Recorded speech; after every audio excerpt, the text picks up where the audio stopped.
Everyone remembers the show Doug, one of the original 3 Nicktoons. It seemed like a pretty normal show about the challenges a young boy faced in his daily life, but I always got a weird kind of feeling from it. Compared to the other kids' shows, Doug seemed more negative and anxiety-centered. Doug was always worried about something, and in most episodes he would have fantasies of everyone he knew cruelly laughing at him due to whatever problem he was facing that week. Doug always came through in the end, though, and every episode ended with him writing in his journal about how he had overcome his blown-out-of-proportion problem. In 2005, I began to have dreams about the show for no apparent reason.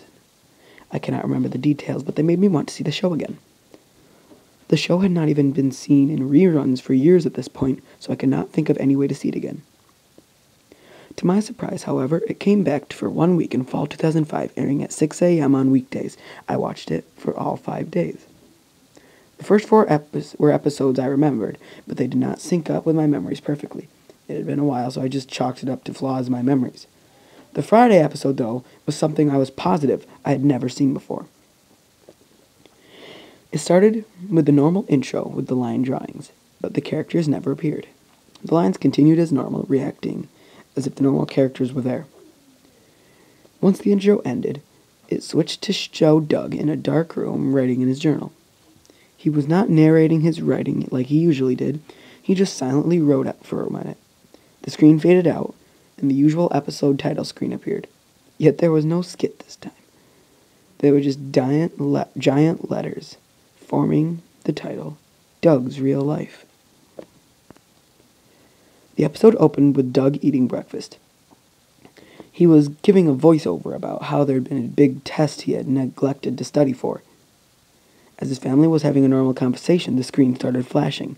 The flashes seemed to be showing something, but they did not last long enough for me to figure out what they were revealing.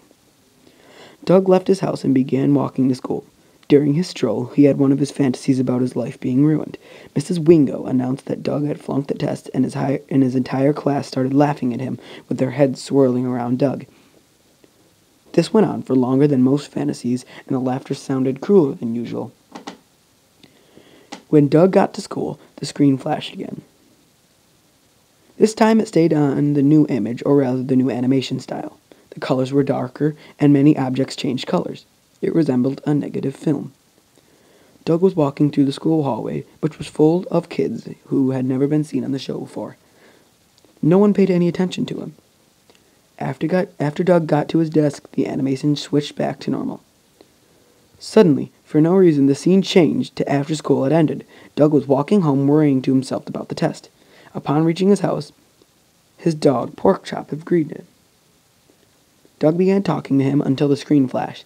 Porkchop turned into a hunk of rotting meat, and Doug's house became decrepit.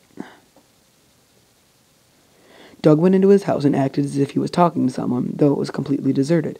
After interacting with invisible people for a while, he sat down at the empty table. The screen flashed again, and Doug's family was there with him, eating dinner. The phone rang, and Doug's mom answered it. Doug instantly thought it was his teacher telling him about flunking his test. Doug had a fantasy about his parents yelling at him for failing. In it, they grew to be gigantic.